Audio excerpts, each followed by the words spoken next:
and thank you for tuning in to STL TV, where you can experience St. Louis. I'm your host, Michael C. Anderson, and today I'm with Dr. Abby from CARE STL, the Center for Animal Rescue and Enrichment of St. Louis, which is a nonprofit organization serving as the official no-kill animal shelter partner for the City of St. Louis Animal Care and Control. Abby, thank you so much for joining me here today. Thanks for having me. So, I know with our shelter, we're having a bit of an overcrowding issue. Can you tell us about that? Sure. We have the city contract for St. Louis, which means we take in all of the strays, lost animals, sometimes animals that are in crisis. We have limited housing in our shelter, and right now we have more dogs than we are built to house. So we are asking the public to help us by volunteering to walk dogs or fostering a dog. Even if it's for one night or 1 week, every night out of the shelter can really help a dog de-stress, but also help us learn more about them, and that helps us make the perfect match for their family. And certainly if people are interested in adopting, we're the place to look for cats, dogs, puppies, kittens. We have tons of breed choices and dogs and cats that can fit every lifestyle.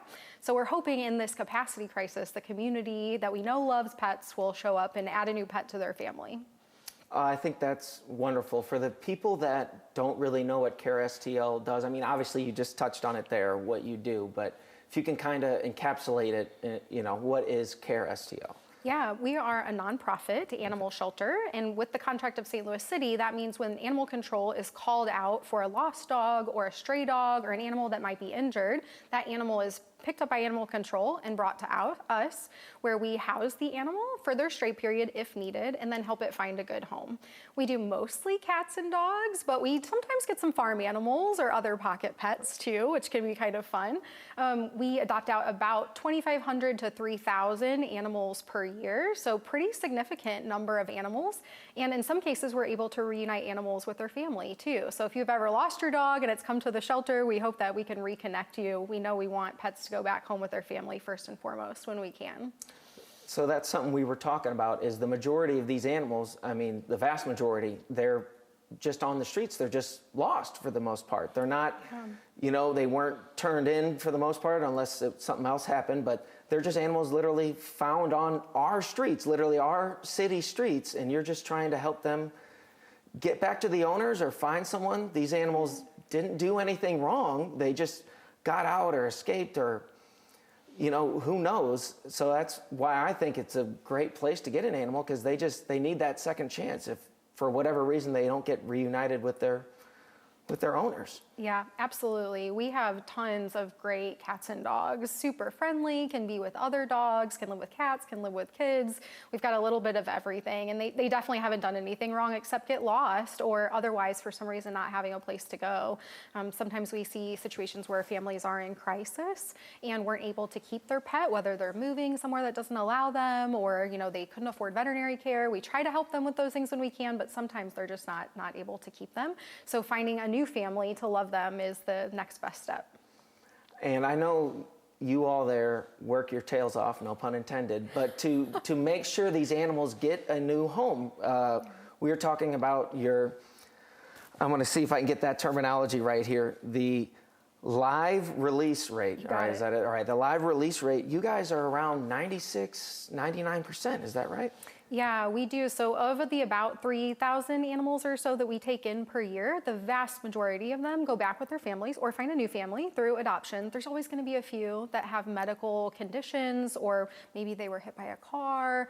Very few, maybe they're not friendly enough to go to a new family, but that is few and far between. The vast majority of our animals get to go to a family, which is what we know St. Louis wants. Like, we know St. Louis is a city that loves animals and thinks about them as a family, and we want our organization to reflect the values of the community that we serve. And it really it depends on the community to come and help us and to adopt and to foster and to volunteer for us to be able to do this really, really high, life-saving work. And we hope that that relationship with our community can continue, so we can continue to have this really high live release rate, as you said. Right. It is a wonderful organization. I think you get a little bit of help because you are the official no-kill shelter for the city. So you get a little bit of help, but a lot of this, you need those volunteers, those donations, even a little bit from anyone that can help right? Absolutely. Yeah, we rely really heavily on volunteers to help with walking dogs or enriching the lives of the cats in the shelter. We work with fosters. That's all volunteer based, where they're welcoming the animal into their home for some period of time until we can get them adopted. And then, of course, donations as well. We rely heavily on donors to support our operations, because that contribution from the city alone wouldn't be enough for us to save all the animals that we are. And that's another thing, you all do everything you can to get these animals adopted. I mean, that's, I'm sure, all of your number one goals. You obviously have to love animals working there.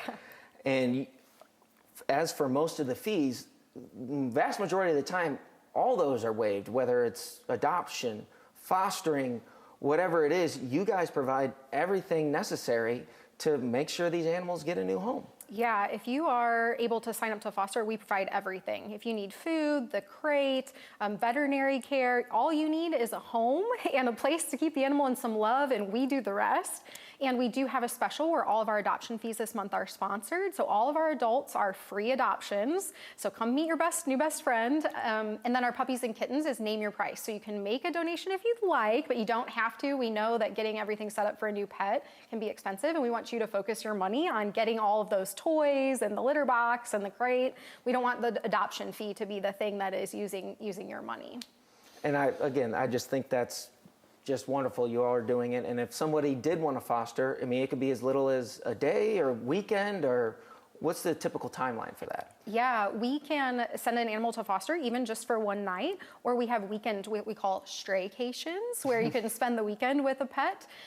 Or some people foster for weeks and months. It really helps the animal find a new home, because we get to know them better and be less stressed than living in the shelter. And I think we need to touch on how important it is to get these animals out of that shelter environment. Now, of course, they're very loved there, very taken care of, but it's just unnatural for them, just like at the vet. Even if nothing bad ever happened to your animal at the vet, second they go in there, they're like, something's happening. So how important is it to get these foster programs working and get these animals at least a chance to kind of be more themselves? Foster programming is essential. We actually have more dogs in foster right now than we have in the shelter, which is wonderful. The shelter can be really scary. If you can think about getting lost from your family, maybe you've lived on the street, now you're coming to a place with all these dogs, it's new people, and we do lots of enrichment and make sure the dogs get out. We try to make it as stress-free as possible, but inherently it's just scary when everything is really new. So getting to foster is the best thing that can happen for a dog besides adoption. And like you said, you guys provide everything, all the medical, all the food, the toys, the leash. They just need a loving home to sit in and really be themselves and be the dogs that we know they can be. And heck, if you foster a dog even for a weekend, it's not mandatory, right? But if you wanted, go on social media. Get a cute dog or cat for the weekend, blast them on social media, and you can be someone who helps that animal find their forever home. Yeah, you nailed it. A lot of our fosters end up with someone in their network, whether it's a friend or a family that meets the dog, and that ends up getting them adopted. So fosters are a huge component in that. So definitely take lots of pictures, definitely post it on social media. That does nothing but help. And you all, because it's kind of animal control or animals you find, you don't really turn many away, but you're constantly getting new animals, right? Yeah, we do intakes almost 7 days a week, a little bit less on the weekends, but we're getting 20 dogs sometimes in a single day. So it's really important that if 20 dogs are coming in, that we find 20 good homes on that day to make sure that the shelter doesn't become even more crowded. So if somebody's looking right now, they've been kind of window shopping for an animal, just keep checking your website, keep refreshing. Something will stroll in eventually. You can do the foster program. You can just go in and volunteer, which we didn't talk as much about, but you can just go in, and if you get to a point where you volunteer enough, you can just go in, walk some dogs, play with some dogs, give them treats, just be their source of love for that day. And then that's basically it, you know? You can just go in and do all the fun stuff, just like a fun aunt or uncle. Go in, do the fun stuff, head out. I'm sure you guys can use whatever help you can get. I think it's a wonderful thing that you're doing, a wonderful organization. I want to thank you so much for coming and talking with me about this today. And I want everyone out there, if you are able, to please check them out. It is CARE STL. They're at 2700 Walnut Place, St. Louis, Mo. 63103. 314-696-2444. And the website, icarestl.org. You can check out those pictures. You can see what you can do, how you can help. Every dollar counts, every moment counts. And then, of course, check them out on social media. And while you're on social media, you can check us out on Facebook, YouTube, X/Twitter, and Instagram. And also check out the good old website, stltv.net. Thank you again for tuning in to STL TV. I'm your host, Michael C. Anderson. Until next time.